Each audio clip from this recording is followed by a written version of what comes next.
In early 2026, tensions in the Middle East reached a breaking point. Airstrikes hit deep inside Iran. Missiles followed in response. Cities shook. Oil routes became battlegrounds. What started as a limited conflict between United States and Israel against Iran began to look like something much bigger, something closer to World War III. Missiles didn't stay contained. Iran launched strikes toward military bases and regional targets. Tensions spread across the Gulf. The Strait of Hormuz, where nearly 20% of global oil passes, became a flashpoint. Navies mobilized. Air defenses activated. All sides prepared for something worse. The world watched, waiting for a line to be crossed. Then came the moment history feared. A decision made in seconds. A weapon never meant to be used again. A nuclear strike. A flash brighter than the sun. A city erased in silence. The first explosion didn't end the war. It changed it. Retaliation followed. Another strike. Then another. Different nations.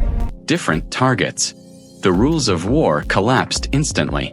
This was no longer a regional conflict. This was global. Cities burned for days.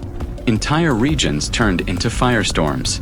Smoke rose into the upper atmosphere, not like normal pollution, but thick black soot that blocked sunlight itself.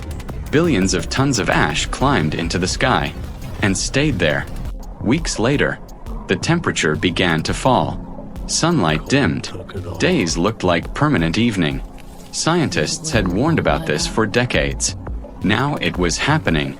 Nuclear winter had begun. Crops failed almost immediately.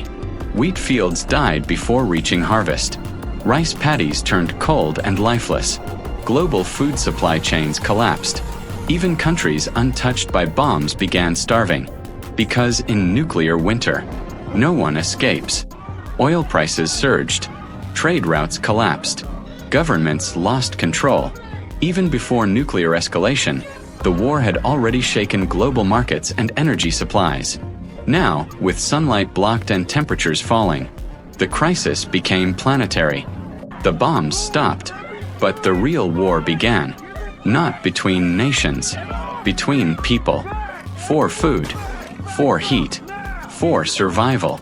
The same world that once fought for power, now fought for bread. Months passed. The sky remained gray. The sun became a memory.